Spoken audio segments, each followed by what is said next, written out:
Good evening बच्चों, आप सभी का क्लास में स्वागत है।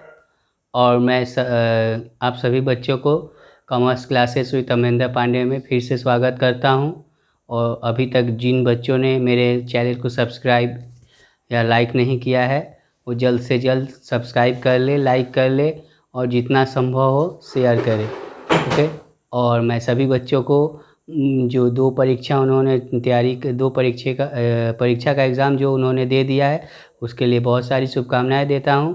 और आने वाले परीक्षा में भी अच्छी तरह से आप लोग तैयारी करें। क्लास 11 एंड 12 वाले बच्चे अच्छी तरह से तैयारी करें और मेरी शुभकामनाएं सभी बच्चों के साथ बनी रहे और सभी बच्चे अच्छी तरह से एग्ज़ाम में लिखे। ओके, तो हम लोग आज स्टार्ट करेंगे जो अकाउंटिंग का एक चैप्टर है कैश फ्लो स्टेटमेंट। इस बार क्लास 12 के लिए इम्पोर्टेंट चैप्टर है क्योंकि इस चैप्टर से 20 नंबर के क्वेश्चन आएंगे। 20 नंबर के क्वेश्चन आएंगे इस चैप्टर से, जिसमें आपका MCQ SAQ एंड क्या नाम है उसका 4 मार्क्स के क्वेश्चन 4 मार्क्स के 6 मार्क्स के क्वेश्चन रहेंगे। डैट मीन्स 1 4 मार्क्स का रहेगा, 1 6 मार्क्स का रहेगा और आपका 10 जो है MCQ एंड शॉर्ट क्वेश्चन मिला के रहेंगे। तो ये चैप्टर जो है एकदम अंतिम चैप्टर है और फिनेंशियल स्टेटमेंट एनालिसिस से एक ही ये चैप्टर आएगा। रेशियो हमारा था, अदर्स और सारे चैप्टर्स जो थे जो कोरोना महामारी के कारण रिड्यूस हो गए, उन चैप्टर को हटा दिया गया। इसी एक चैप्टर रखा गया कैश फ्लो स्टेटमेंट AS3 जो अकाउंटिंग स्टैंडर्ड 3 के अनुसार इसका प्रपोजिशन या क्या बोलते हैं इसका अकाउंटिंग होता है। तो जो भी है, तो हम लोग का मेन प्रॉब्लम्स यहाँ पे ये है कि जो चैप्टर्स है फिनेंशियल अकाउंटिंग से जो काफ़ी इम्पोर्टेंट होते हुए भी आपका 20 मार्क्स को कवर कर जाता है। तो इसलिए इसमें एक एक पॉइंट्स आपको अच्छी तरह से जानना होगा, एक एक चीज़ को अच्छी तरह से जानना होगा कि कैश फ्लो स्टेटमेंट है क्या, कैश फ्लो स्टेटमेंट किसके लिए ज़रूरी है, क्यों बनाया जाता है। तो इस सारी चीज़ों को आप लोग को जानना होगा। ओके, तो हम लोग पहले जानते हैं कि जो ऑर्गेनाइजेशंस वगैरह जो होते हैं या सोल प्रोप्राइटरशिप बिजनेस या कंपनी बिजनेस या पार्टनरशिप बिजनेस जो भी है, तो सभी बिजनेस अपने फाइनल अकाउंट को प्रेजेंट करते हैं। फाइनल अकाउंट में हम लोग वही manufacturing, trading PL and balance sheet को बनाते हैं। ठीक उसी तरह कोई भी कंसर्न अपने बैलेंस शीट कॉन्सेप्ट को क्या करता है, कैश इक्विवेलेंट में ट्रांसफ़र चेंज करता है। मतलब कैश फ्लो स्टेटमेंट जो है वो क्या होता है, आपका पूरा फाइनल स्टेटमेंट या फाइनल पोजीशन जिस तरह हम लोग बैलेंस शीट के जरिए जानते हैं ऑर्गेनाइजेशन का, उसी तरह कैश फ्लो स्टेटमेंट भी एक ऐसा स्टेटमेंट है जिसके जरिए हम लोग फाइनल पोजीशन कंपनी का या किसी भी संगठन का जानते हैं। तो इस तरह से कैश फ्लो स्टेटमेंट क्या है, तो कैश से रिलेटेड और आपका क्या बोलते हैं पूरे बिजनेस के बैलेंस शीट को रिलेटेड या बैलेंस शीट से संबंधित बिजनेस का प्रॉफिट एंड लॉस से संबंधित एंड बिजनेस का ट्रेडिंग से संबंधित एक ऐसा स्टेटमेंट जिसके जरिए पूरा एक ही स्टेटमेंट में सारा सब कुछ हमें ये इंडिकेट हो जाता है। तो हम इस तरह से कर सकते हैं कि कैश फ्लो क्या है, कैश अकाउंट जो हम लोग बनाते थे, जर्नल लेजर में कैश अकाउंट का एक विस्तृत रूप है जिसमें कैश अकाउंट में हम लोग क्या करते थे, सिर्फ कैश ट्रांजेक्शन को ही इंडिकेट करते थे। यहाँ पर भी हम लोग cash transaction and non cash transaction यानी प्रॉफिट एंड लॉस भी इंक्लूड करेंगे कैश फ्लो स्टेटमेंट में। तो एक ऐसा स्टेटमेंट जिसके जरिए फिनेंशियल पोजीशन या फाइनल पोजीशन जो है कंपनी का अंकित हो या दिखाया जा सके, उसे हम लोग कैश फ्लो स्टेटमेंट कहेंगे। और कैश फ्लो स्टेटमेंट है क्या कि कैश रिलेटेड आइटम भी इसमें इंक्लूड होंगे, नॉन कैश रिलेटेड आइटम भी इंक्लूड होंगे एज पर एक्टिविटी के अनुसार। जो एक्टिविटी रहेगी कैश फ्लो स्टेटमेंट की एक्टिविटीज़ के अनुसार वहाँ पे क्या कंक्लूड किया जाता है या उसे लाया जाता है। तो सर्वप्रथम हम लोग जानेंगे कि कैश फ्लो स्टेटमेंट किससे संबंधित है। कैश फ्लो संबंधित है आपका कैश फ्लो स्टेटमेंट CFA संबंधित है आपका बैलेंस शीट से, यानी ट्रेडिंग PL जो आप final position of the final position position of business जो हम लोग इंडिकेट करते थे। फाइनल पोजीशन ऑफ बिजनेस किसके जरिए हम लोग निकालते हैं? फाइनल पोजीशन ऑफ बिजनेस ज्ञात करने के लिए हम लोग बनाते थे trading PL and balance sheet बनाते हैं। ठीक उसी तरह हम लोग कैश फ्लो स्टेटमेंट संबंधित है कैश अकाउंट से, कैश अकाउंट का जो कैश अकाउंट से संबंधित है। ओके, कैश फ्लो स्टेटमेंट संबंधित है आपका बिजनेस के ऑपरेशन से,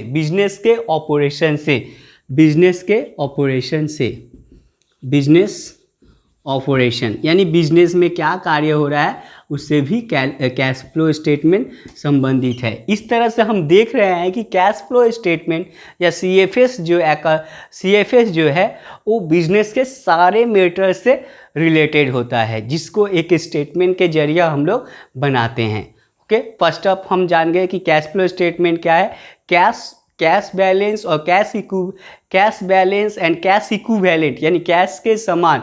ठीक, तो कैश के समान नॉन कैश भी हो सकता है, बट उसका वैल्यूएशन हो, उसको हम लोग जिस अकाउंट के जिस स्टेटमेंट के जरिए प्रेजेंट करते हैं, the statement we show the cash और cash equivalent item and determine the final position of the business is called the cash flow statement as per accounting standard 3।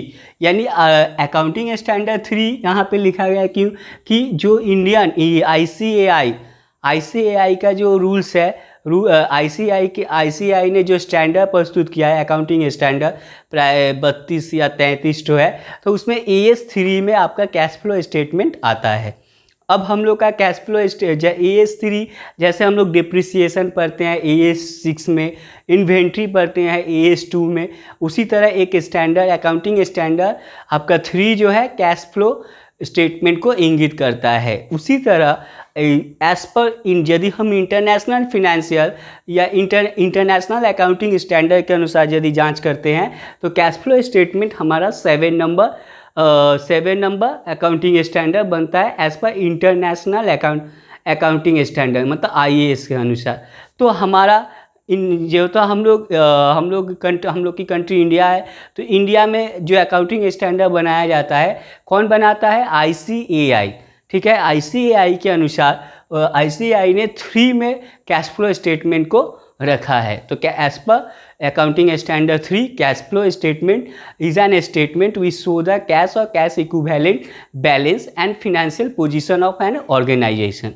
Okay, next है तो cash flow statement जब हम लोग create करेंगे, यानी cash flow statement हम लोग क्यों बनाएंगे, हम लोग की ज़रूरतें क्या है, कैश फ्लो स्टेटमेंट क्यों हम लोग ऐसा क्यों ज़रूरी है कि कैश फ्लो स्टेटमेंट हमें बनाना ही पड़ेगा। यानी कैश फ्लो स्टेटमेंट हम लोग इसलिए बनाते हैं कि उसके बिजनेस में इन्वेस्टर्स या क्रेडिटर्स जो है वो अपना हमारे बिजनेस का फाइनल पोजीशन को ज्ञात कर पाते हैं। फाइनल पोजीशन क्या चल रहा है बिजनेस का या सिचुएशन बिजनेस का क्या है, वो CFS के जरिए जानते हैं। अर्थात कैश फ्लो स्टेटमेंट के यूजर्स जो है क्रेडिटर्स है, इन्वेस्टर्स है, शेयर होल्डर्स है, एसेट्रा, जितने भी पार्टीज आपके फाइनल अकाउंट या अकाउंटिंग के यूज़र्स होते हैं, वो सारे यूज़र्स आपका CFS के भी यूज़र्स होंगे। मतलब उन लोगों के लिए ज़रूरी है। क्योंकि उन्हें इन्वेस्ट करना है, तो किसी भी कंपनी का फिनेंशियल पोजीशन, कैश पोजीशन देखकर वो लोग इन्वेस्ट करेंगे कि कितना कैश पोजीशन है, कितना आपका फिनेंशियल पोजीशन है, एसेट्रा, सारा इन्वेस्टिंग पोजीशन क्या है। तो ये सारे चीज़ों को देखकर वो लोग इन्वेस्ट करेंगे। किसमें? किसी भी कंपनी में, किसी भी कंपनी के पक्ष में वो लोग इन्वेस्ट करने को तैयार रहेंगे या सप्लाई करने को उस कंपनी को। सब क्रेडिटर्स जो है, क्रेडिटर्स लोग सप्लाई करने के लिए तैयार होंगे या डेटर्स लोग को वो कंपनी दे पाएगी। यानी कि ये क्या है आपका एक्चुअली बैलेंस क्या बोलते हैं, फिनेंशियल पोजीशन को इंडिकेट करता है, जो सभी यूज़र्स के लिए लाभदायक सिद्ध होता है। तो इस तरह से हम लोग देख रहे हैं कि कैश फ्लो का डेफिनेशन यूज़र्स कौन से है, बेनिफिटेड कैश पोजीशन यहाँ से प्राप्त किया जाता है, ऑपरेटिंग एक्टिविटीज़ प्राप्त किए जाती है। तो इस तरह से विभिन्न सारे जो है प्रॉपर्टीज़ यहाँ से निकल के बेनिफिटेड होता है यूज़र्स के लिए। अब देखिए कैश फ्लो जो बनाया जाता है, कैश फ्लो जो बनाया जाता है या कैश फ्लो की पहले एक्टिविटी हम लोग जान लेते हैं। कैश फ्लो की जो एक्टिविटी होती है, कैश फ्लो को जब हम लोग स्टेटमेंट बनाया जाता है तो उस स्टेटमेंट में 3 चीज़ों का होना जरूरी है जो क्या कहलाती है, कैश फ्लो की क्रियाएं। कैश फ्लो की एक्टिविटी क्या है? First one operating activity. Cash flow की जो एक्टिविटी है, कैश फ्लो की जो एक्टिविटी है, cash flow activity of cash flow, ठीक है, ये अच्छी तरह से याद रखिएगा। एक्टिविटी ऑफ कैश फ्लो, पहली एक्टिविटीज़ है आपकी operating activity, operating activity, okay. Second one activity है इन्वेस्टिंग एक्टिविटी, इन्वेस्टिंग एक्टिविटी, ठीक है, एक्टिविटी। थर्ड वन एक्टिविटी है फिनेंसिंग एक्टिविटी।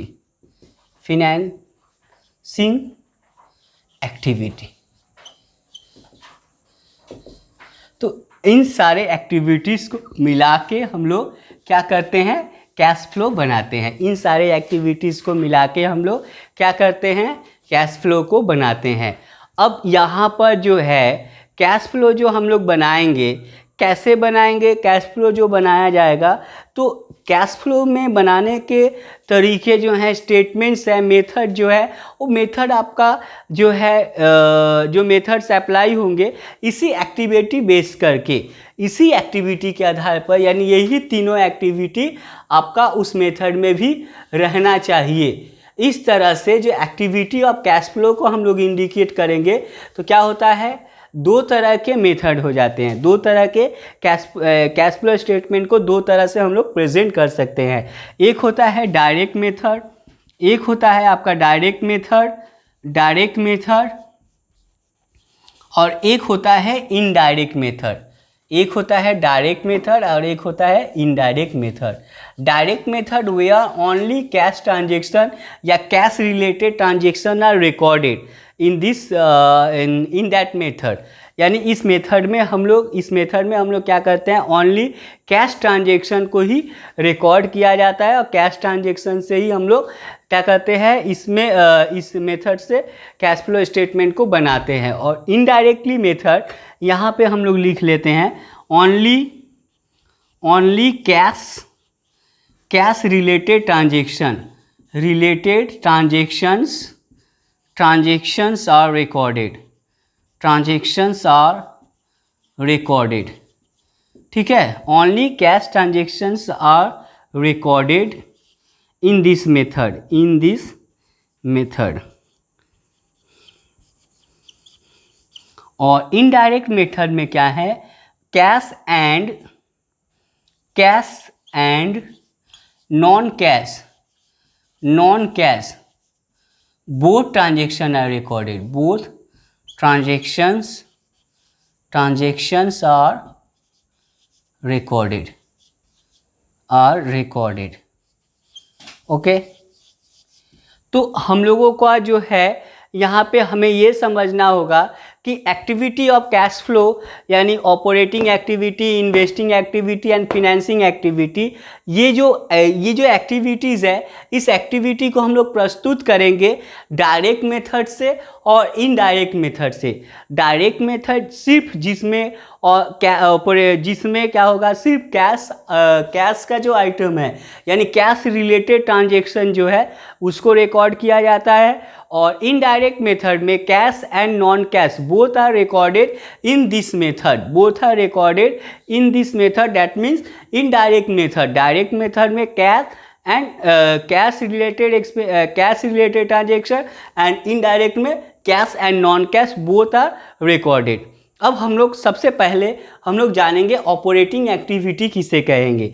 तो कोई भी बिजनेस जब किया जाता है तो उसमें जो रेगुलर बेसिस पे जो ट्रांजेक्शन्स होते हैं, रेगुलर बेसिस में मतलब परचेस एंड सेल, उसके बाद wages payment, salary payment, tax payment etcetera are recorded here.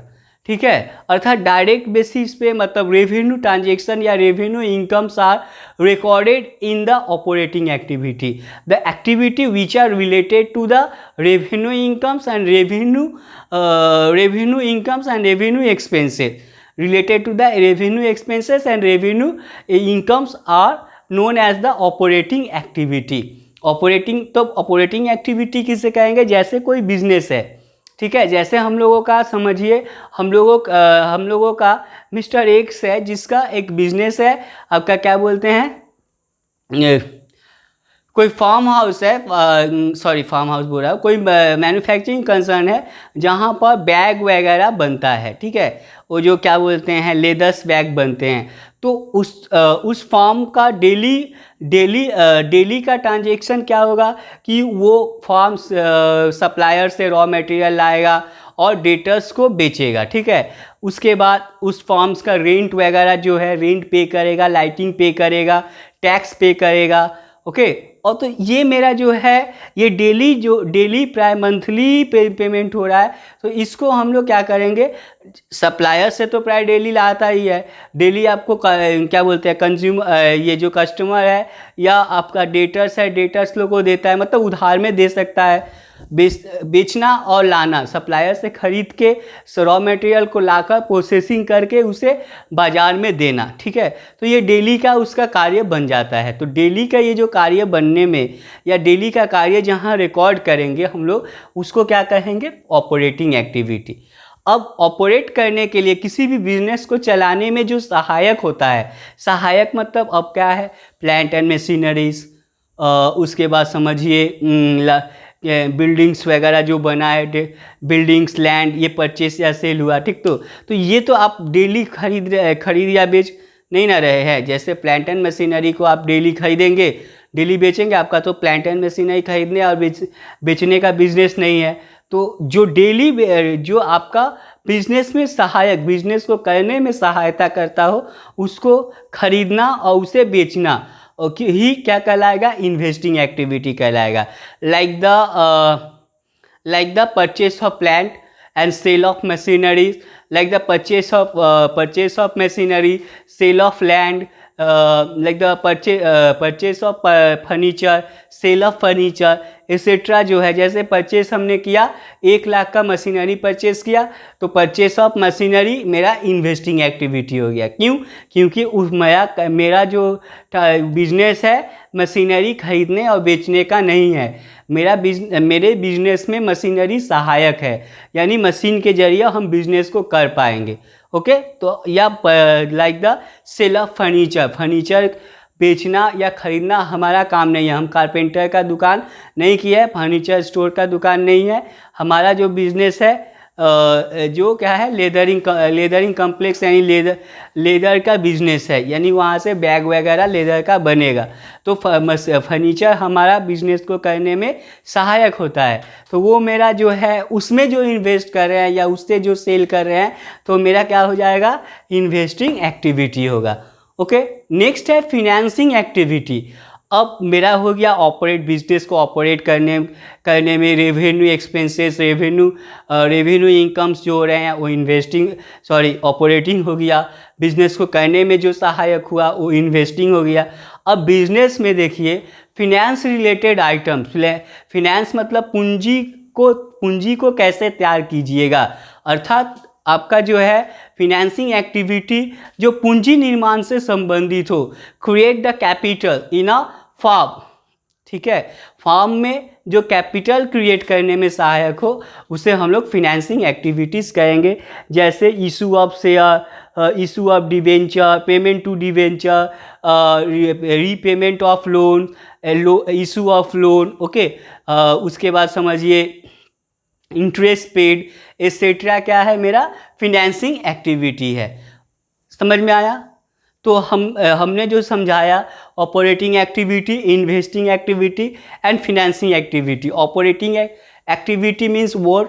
Revenue income and revenue expenses are recorded in the operating activities, like the which are auxiliary for the business, या which helps to processing of business, या business बनाने में, business में सहायक जो होता है उसको हम लोग इन्वेस्टिंग एक्टिविटी कहेंगे। नेक्स्ट है फिनेंसिंग एक्टिविटी। फिनेंसिंग एक्टिविटी कहेंगे किसे? जो फिनेंस रिलेटेड आइटम से संबंधित हो। Create to the funds for the business, या create generated funds for the business is called the financing activity. अब इसे हम एक बैलेंस शीट के फॉर्मेट में समझ लेंगे, ठीक है, बैलेंस शीट के फॉर्मेट में समझ लेंगे। जो हमारा बैलेंस शीट दिया जाता है वहाँ से हम लोग कैश फ्लो कैसे बनाएंगे, या हम लोगों का जो आइटम दिया हुआ है उस आइटम में हम लोग कैसे बनाएंगे, ठीक है। तो हमारा डायरेक्ट एंड इनडायरेक्ट दोनों मेथड से हम लोग को जो है बैलेंस शीट या जो स्टेटमेंट दिया रहता है उस स्टेटमेंट के आधार पे ही हम लोगों को बनाना पड़ता है। ओके, समझ में आ रहा है ना इतना दूर? अभी जो है नेक्स्ट तो हम लोग क्या करेंगे, फिर अब जो है हमारा मेथड, डायरेक्ट मेथड में कैसे करेंगे, इनडायरेक्ट मेथड में कैसे करेंगे। तो डायरेक्ट मेथड में पहले करते हैं हम लोग। डायरेक्ट मेथड में हम लोग क्या करेंगे, फिर क्या करते हैं, कैश फ्लो स्टेटमेंट को तैयार करेंगे। ओके, तो आ जाइए हम लोग आते हैं डायरेक्ट मेथड पे।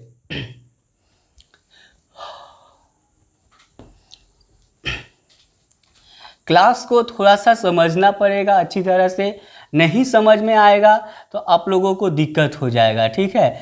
और ये याद रखिएगा कि इन्वेस्टिंग एक्टिविटी, ऑपरेटिंग एक्टिविटी, सारे जो एक्टिविटीज़ है काफ़ी इम्पोर्टेंट्स रहते हैं, ठीक। तो आपका उदाहरण जैसे हम लोगों ने बताया operating activity, investing activity and क्या नाम है, फिनेंसिंग एक्टिविटी, इसका उदाहरण आप लोग याद रखिएगा।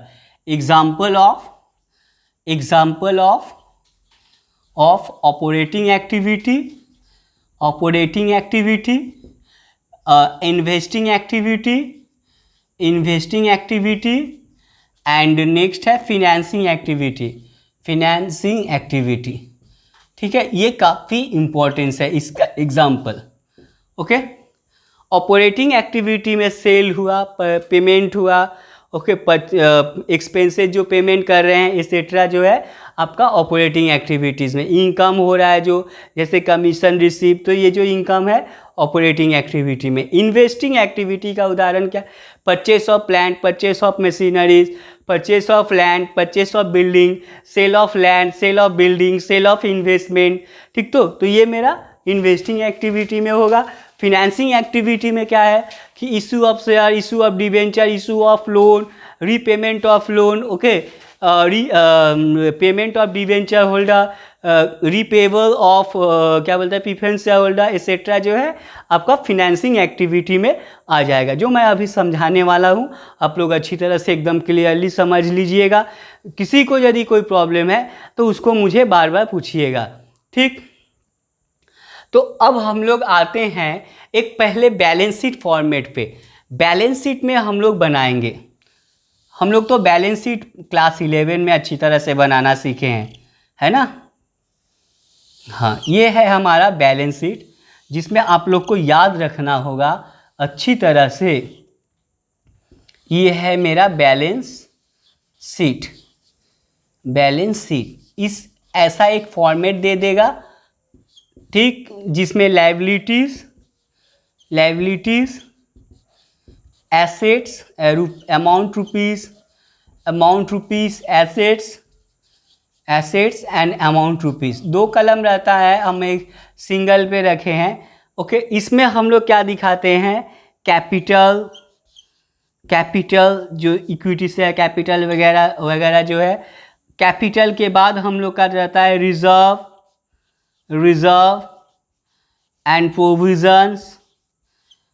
Provisions, okay. नेक्स्ट हमारा रहता है लोन, डिवेंचर लोन, ठीक, डिवेंचर, लोन। उसके बाद हमारा रहता है करेंट लायबिलिटी, करेंट लायबिलिटी, और सारे टर्म्स रहते हैं, तो ये मेनली रहता है करेंट लायबिलिटीज़। तो इसमें करेंट लायबिलिटीज़, और करेंट लायबिलिटीज़ में बहुत सारा है जो आप लोग जानते ही है, क्रेडिटर्स है, बिल्स पेएबल एसेट्रा एसेट्रा, जो भी है हम लोग जानते ही हैं मोटा मोटी। इधर हम लोगों का रहता है fix asset, fix asset, fix asset.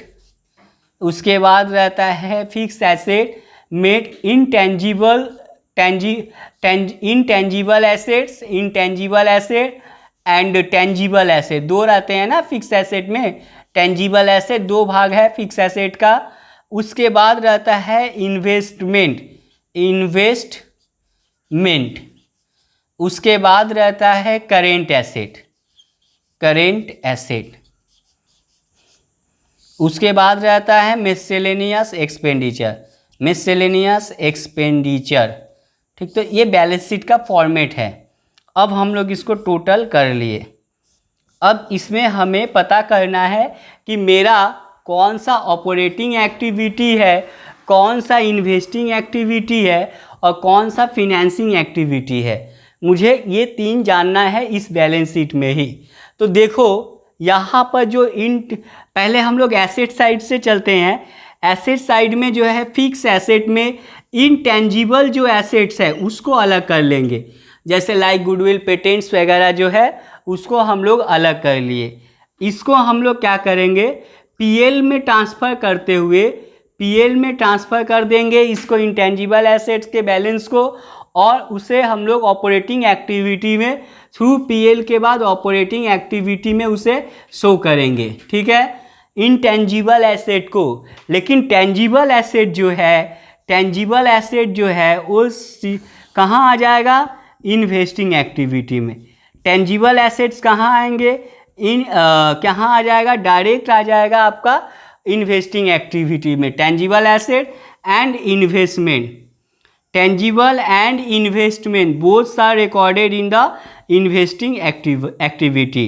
जैसे sale of purchase, sale of plant and machinery, sale of furniture, purchase of plant and machinery, purchase of furniture, purchase of investment, sale of investment etcetera are recorded in the investing activity में।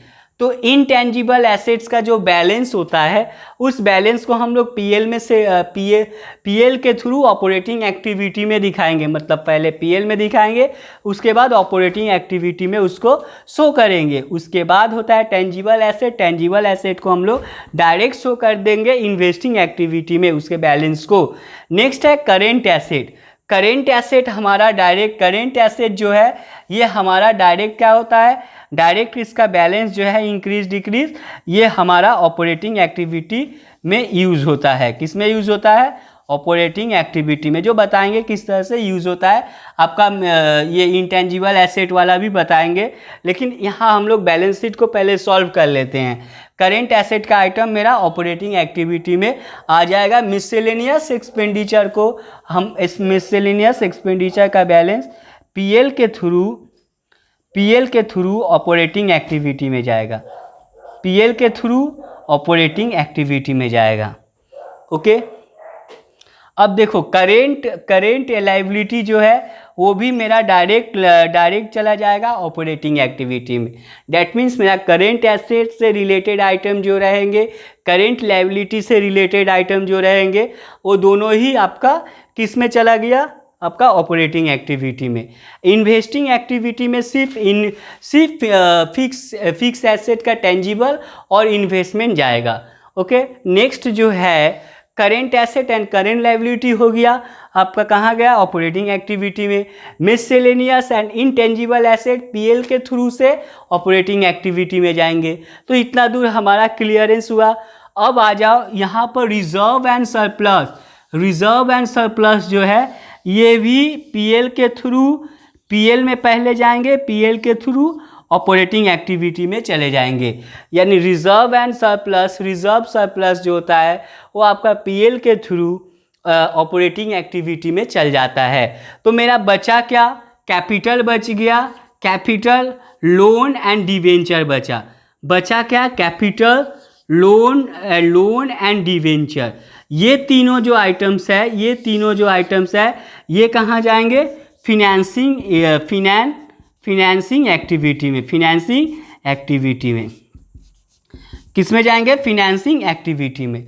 तो balance sheet को पहले solve हम लोग कर लेंगे। Balance sheet में पहले जो इनटेंजिबल एसेट्स होगा तो उसको हम लोग पीएल में दिखाएंगे। पहले पीएल के जरिए ऑपरेटिंग एक्टिविटी में जाएगा। लेकिन टेंजिबल एसेट जो है उसको हम लोग डायरेक्ट किस में चेंज कर देंगे? इन्वेस्टिंग एक्टिविटी में। उसके बैलेंस को देखकर उसका बैलेंस यदि इन्वेस्टिंग एक्टिविटी का बढ़ रहा है नेक्स्ट ईयर में तो क्या हो रहा है? परचेस हो रहा है, घट रहा है तो सेल हो रहा है। उसी तरह आपका करेंट एसेट जो है ऑपरेटिंग एक्टिविटी में चला जाएगा। मिससेलेनियस को हम लोग पहले बैलेंस कर लेंगे, बैलेंस करके पीएल में ट्रांसफर करेंगे, पीएल से फिर ऑपरेटिंग में चला जाएगा। करेंट लायबिलिटी का ऑपरेटिंग एक्टिविटी में चला आया, फिर रिजर्व एंड सरप्लस को पीएल के थ्रू से ऑपरेटिंग एक्टिविटी में हम लोग भेज देंगे। नेक्स्ट रहता है कैपिटल, डिवेंचर, लोन्स। इस 3 आइटम को हम लोग कहाँ देंगे? इस 3 आइटम को हम लोग देंगे फिनेंसिंग एक्टिविटी में। इसके साथ साथ एक और टर्म्स रहता है करेंट लायबिलिटी में जो होता है provision for taxation and propose dividend. इस दोनों आइटम को हम लोग पीएल के थ्रू, क्या करेंगे? पीएल के थ्रू कहाँ भेजेंगे उसको?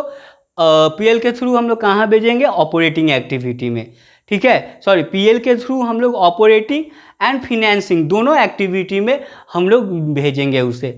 ठीक, पीएल के थ्रू हम लोग ऑपरेटिंग में भी भेजेंगे और फिनेंसिंग में भी भेजेंगे, जो मैं बाद में आपको सम्स के जरिए बताऊंगा या उदाहरण उसका हम लोग बताएंगे। तो ये मेरा बैलेंस शीट के अनुसार एक्टिविटीज़ कैसे हम लोगों ने क्लासीफाई किया, या एग्जाम्पल आपको पूछेगा तो आप बता सकते हो कि किस तरह से क्लासीफाई किया गया है। ओके, अब आ जाइए, हमारा क्या नाम है?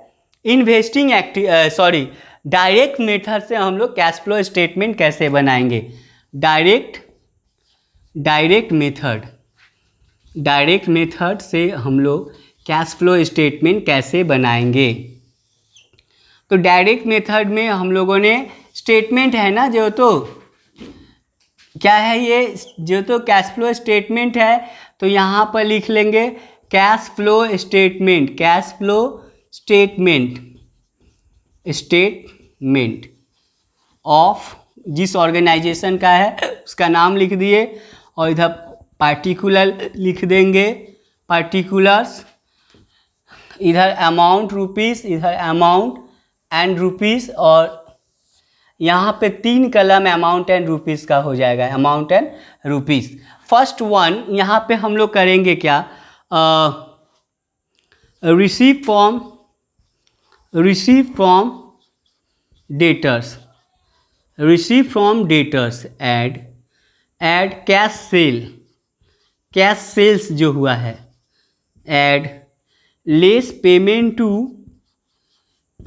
To creditors.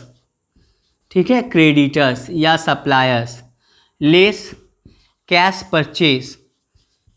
परचेज। ठीक है, ये करके इसका टोटल कर लिए, इसका हम लोग टोटल कर लिए। अब इसमें से जो है हम लोग लेस किए, लेस करने के बाद यहाँ लिख देंगे cash from operation. Cash from क्या होगा? ऑपरेशन।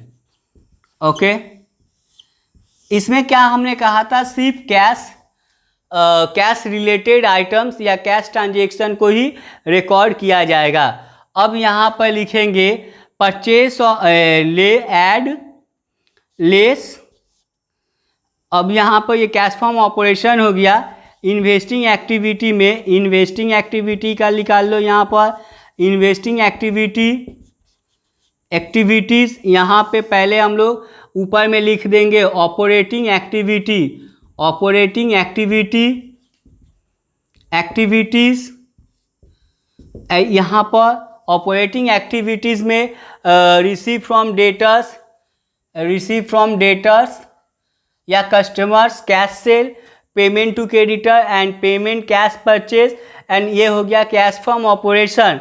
नेक्स्ट हो गया इन्वेस्टिंग एक्टिविटी में हम लोग देखेंगे कि क्या हो रहा है, तो ऐड होता है sale of asset, sale of fix asset, यानी फिक्स एसेट बोले तो टेंजिबल एसेट, ठीक है, less purchase of fix asset, purchase of fix asset. Okay, करके हम लोग यहाँ लाए, ये हो गया मेरा cash from investing activity, cash from investing activity, ठीक है, cash from investing activity.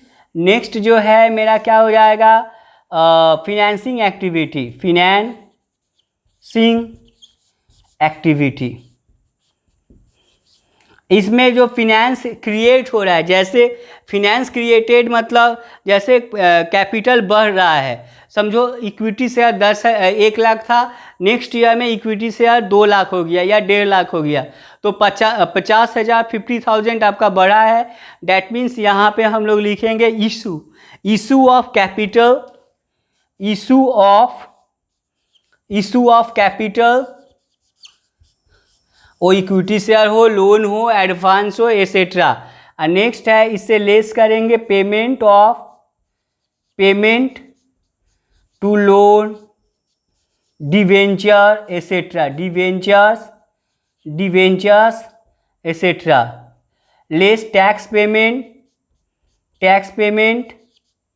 Less dividend payment, वो भी आपका ये हो जाएगा, लेस इंटरेस्ट पेमेंट, ये ऐड करके ये सब लेस करते हुए हम लोग यहाँ पर निकाल दिए। और ये मेरा जो निकला इसको हम लोग कहेंगे cash from financing activity.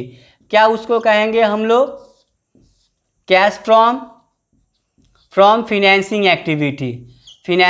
Activity आ गया यहाँ पे। इसका कैलकुलेशन करके अब यहाँ पर ये तीनों एक्टिविटी जो है मेरा operating activity, investing activity and financing activity, तीनों को हम लोग एडलेस करके यहाँ पे निकालेंगे। ये यदि मेरा पॉजिटिव है तो इसको हम लोग लिखेंगे नेट कैश बैलेंस, ठीक है। और यदि नेगेटिव है तो नेट कैश बैलेंस लिख के यहाँ ब्रैकेट लिख देंगे, यहाँ क्या लिखेंगे, ब्रैकेट। और यदि ये ब्रैकेट नहीं भी लेते हैं तो पॉजिटिव है तो यहाँ नेट इंक्रीजिंग कैश बैलेंस कितना इंक्रीज हुआ है उसको हम लोग लिख दिए। और यदि नेगेटिव आ रहा है तो हम लोग लिखेंगे नेट डिक्रीजिंग कैश ठीक है।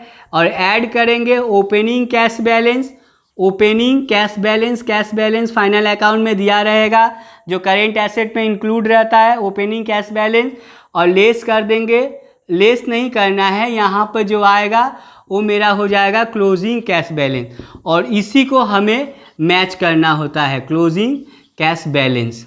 अर्थात ऑपरेटिंग जो है आपका करेंट एसेट में जो मेरा कैश को छोड़ के हम लोग सारे करेंट एसेट को ऑपरेटिंग एक्टिविटी में ट्रीट कर देते हैं। लेकिन डायरेक्ट मेथड में हमें करेंट एसेट जो है उसको इंक्रीज डिक्रीज नहीं दिखाना पड़ता है, जस्ट डेटर्स एंड सप्लायर्स को दिखाना पड़ता है, और जो कैश पेमेंट वगैरह जो हो रहा है उसको हमें दिखाना पड़ता है। तो देखोगे सम्स में जो डायरेक्ट मेथड से करने को रहेगा तो उसमें ज़्यादातर सम्स में क्या रहेगा, सिंगल ट्रीटमेंट रहेगा, सिंगल अमाउंट दे देगा, मतलब एक ईयर का ही अमाउंट दे देगा, उसे आपको बनाना होगा कि कौन सा ऑपरेटिंग एक्टिविटी है, कौन सा इन्वेस्टिंग एक्टिविटी है, और कौन सा आपका क्या कहते हैं हम क्या कह रहा है, कौन सा आपका इन्वेस्टिंग एक्टिविटी, कौन सा ऑपरेटिंग एक्टिविटी और कौन सा फिनेंसिंग एक्टिविटी है। इसको शो करते हुए आप लोग डायरेक्ट मेथड से कैश फ्लो स्टेटमेंट बनाइए। तो हम लोग बनाने के लिए पहले हम लोग क्या लिखेंगे, cash from receive from debtor से जो रिसीव हुआ है प्लस कैश सेल जितना हुआ है, less payment to creditor, less cash purchase. Okay, इसको करके हो गया मेरा कैश फ्रॉम ऑपरेशन। नेक्स्ट जो है इन्वेस्टिंग एक्टिविटीज़ में करेंगे हम लोग sale of fix asset, purchase of fix asset. Next है फिनेंसिंग एक्टिविटीज़ में इशू ऑफ कैपिटल, मतलब कैपिटल जब भी बढ़ेगा तो इशू हो रहा है, ठीक है, उसको ऐड कर देंगे और जितने सारे पेमेंट हो रहा है उसको पेमेंट को हम लोग घटा देंगे। लोन पेमेंट हुआ, डिवेंचर पेमेंट हुआ, टैक्स पेमेंट हुआ, डिविडेंड पे हुआ, इसको हम लोग घटा के बैलेंस करके कैश फ्रॉम फिनेंसिंग एक्टिविटी लिखेंगे। उसके बाद नेट इंक्रीज, यदि पॉजिटिव आया तो net increase in cash balance, यदि नेगेटिव आया तो net decrease in cash balance. और उसके बाद हम लोग उसमें ओपनिंग कैश बैलेंस को ऐड कर देंगे। तो मेरा जो बैलेंस आएगा क्लोजिंग कैश बैलेंस, जो हमारे सम्स के साथ, सम्स में जो फाइनल अकाउंट में जो सम्स में या आपका कैश बैलेंस जो दिया रहेगा उसके साथ मैच कर जाएगा। और मैच कर गया मतलब हमारा ये कैश फ्लो स्टेटमेंट जो है डायरेक्ट मेथड से सही है। ओके, अब नेक्स्ट डे को हम लोग स्टडी करेंगे इनडायरेक्ट मेथड के बारे में, जो काफ़ी लंबा वीडियो हो जाए, आप लोगों को समझने में भी दिक्कत होगा। तो इसीलिए जो भी कमेंट्स है या जहां नहीं समझ में आ रहा है इस वीडियो में, आप लोग थोड़ा सा प्लीज़ पूछिएगा कि सर यहाँ नहीं समझ में आया है, भाई इस टॉपिक्स को फिर से बता दीजिए। तो हम इस टॉपिक्स को फिर से क्लियरली करेंगे डायरेक्ट मेथड को, बट नेक्स्ट डे को हम लोग इनडायरेक्ट मेथड पे बताएंगे और उसके बाद कुछ सवाल वगैरह जो है हम लोग बताएंगे। तो आज जो हमने क्या किया, definition of cash flow, uses of cash flow, users of cash flow, importance of cash flow, activities of cash flow, examples of different activities, method of cash flow, जिसमें हम लोगों ने डायरेक्ट मेथड के बारे में डिस्कस किया। Definition पढ़े हम लोग डायरेक्ट मेथड का, इनडायरेक्ट मेथड का भी डेफिनेशन पढ़े, लेकिन हम लोग अभी सम्स नहीं बनाए हैं या उसका डिस्कशन नहीं किए हैं। उसका डिस्कशन जो है नेक्स्ट वीडियो में आप लोग को मिल जाएगा। ओके, तो आज यहीं तक। आप लोग सही रहे। शुभ रात्रि, धन्यवाद।